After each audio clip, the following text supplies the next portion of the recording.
David, on lui a dit, mais tu es fou, tu ne peux pas te battre contre Goliath. Donc quand vous faites des déclarations, Jésus est arrivé, il a vu la fille qui était morte. Jésus dit non, elle n'est pas morte, elle dort. Les gens se sont moqués de lui. Donc quand vous avez la foi, vous croyez à la puissance de Dieu, vous parlez comme un fou. Donc en fait, vous agissez au-delà de la raison. C'est pourquoi les gens ne peuvent pas vous connaître, vous comprendre. Pourquoi? Parce que vous avez un langage de Dieu. Vous ne dites que ce que Dieu dit, vous ne voyez que ce que comme Dieu voit, vous ne parlez que comme Dieu parle. Donc la foi, l'esprit de foi vous amène au-delà de la raison. Et croyez-moi bien aimé, parfois dans la vie, en tant que chrétien, il faut perdre un peu la raison pour gagner le miracle. C'est très important. Parfois, il faut perdre la raison pour gagner le miracle dans le Seigneur. Et ça, ce n'est que l'esprit de foi qui peut le faire.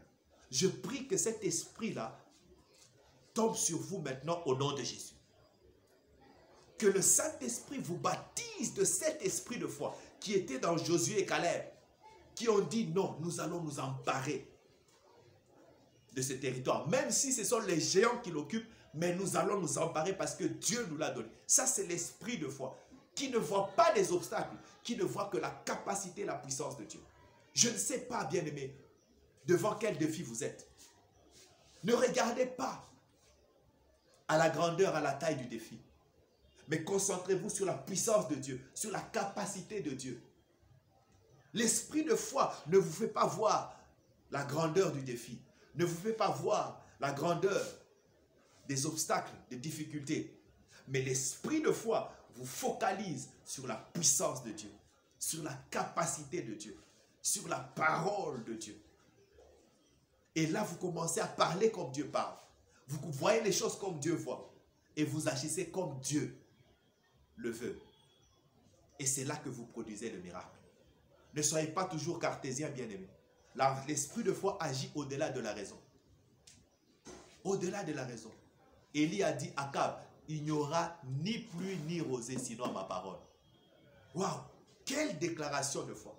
Élisée a dit, demain, tout va coûter moins cher. Alors qu'il y avait une crise incroyable. L'officier, la Bible dit que l'officier qui était à côté du roi, je ne sais pas si c'était son conseiller économique, qui dit, ce n'est pas possible, même si Dieu ouvre les écluses, ce n'est pas possible que du jour au lendemain que les choses changent.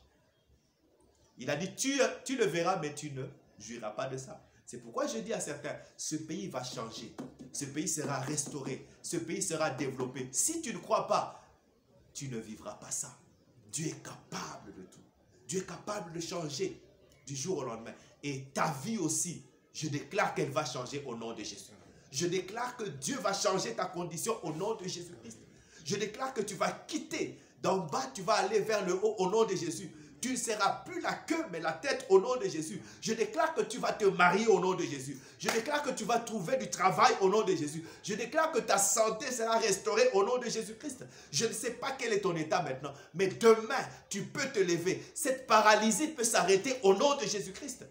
Si tu le crois, tout est possible à celui qui croit. C'est le temps pour toi, bien-aimé, d'aller à un niveau. Paul dit aux Thessaloniciens, je suis content de ce que votre foi fait des progrès. Tu dois aller à un niveau supérieur.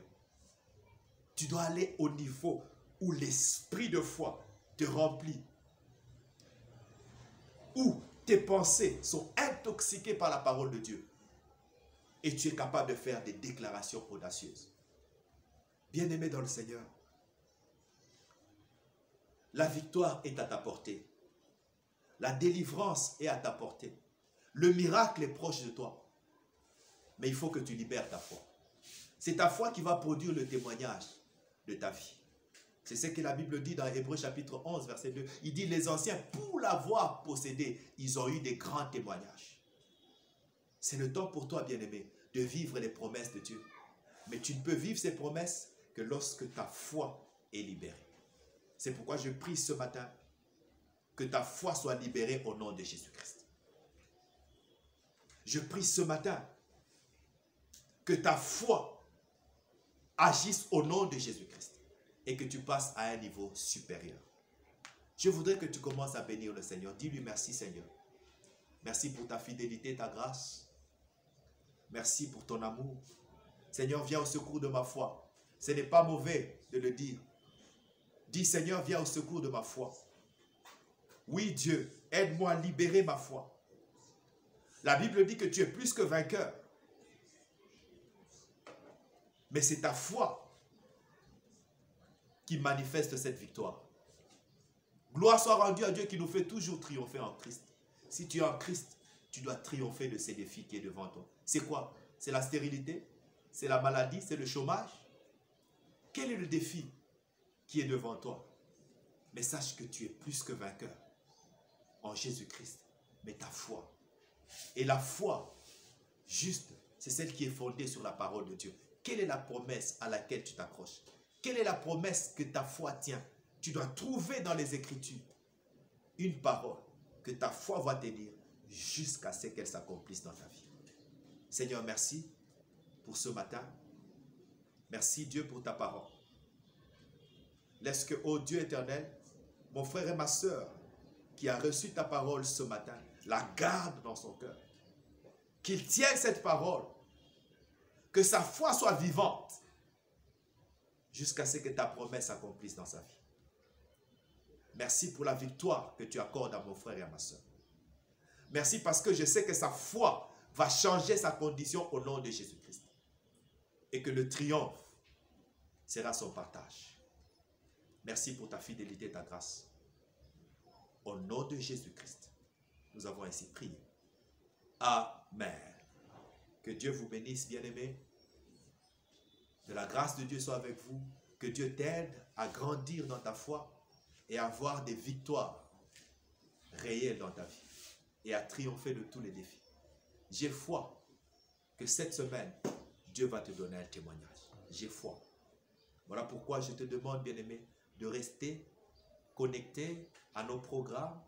Nos programmes sont simples. Chaque dimanche, comme celui-ci, nous avons notre moment de direct. C'est de 10h30 à 11h30. C'est vrai, nous avons eu un problème technique aujourd'hui. C'est pourquoi vous allez voir que ça n'a pas été diffusé à l'heure qu'il fallait. Mais soyez sûr que la prochaine fois, nous allons respecter les heures. Ça veut dire que dimanche à partir de 10h30 jusqu'à 11h30. Et les mercredis, c'est de 17h30 à 18h15. Et le vendredi, de 17h30 à 18h15. Ce sont nos programmes. Vendredi, nous avons des moments de prière. Mercredi, nous avons des moments d'enseignement. Ne manquez pas, bien-aimés. Continuons à servir le Seigneur. Continuons à nous attacher au Seigneur parce qu'il y a un bel avenir pour nous. Que Dieu vous bénisse, que cette semaine soit une semaine glorieuse, que Dieu vous accompagne dans toutes vos voies, dans toutes vos activités, dans toutes vos entreprises, au nom de Jésus-Christ. Que Dieu ouvre de nouvelles portes au-devant de vous, qu'il vous restaure dans votre santé, dans votre famille, dans votre maison, au nom de Jésus-Christ. Que le Dieu qu'on appelle Jéhovah Jireh pourvoie à tous vos besoins au nom puissant de Jésus. Et que sa paix soit avec vous. Restez en paix. Que Dieu vous protège et vous garde. Au nom de Jésus-Christ, nous avons ainsi prié. Amen. Soyez bénis. Amen.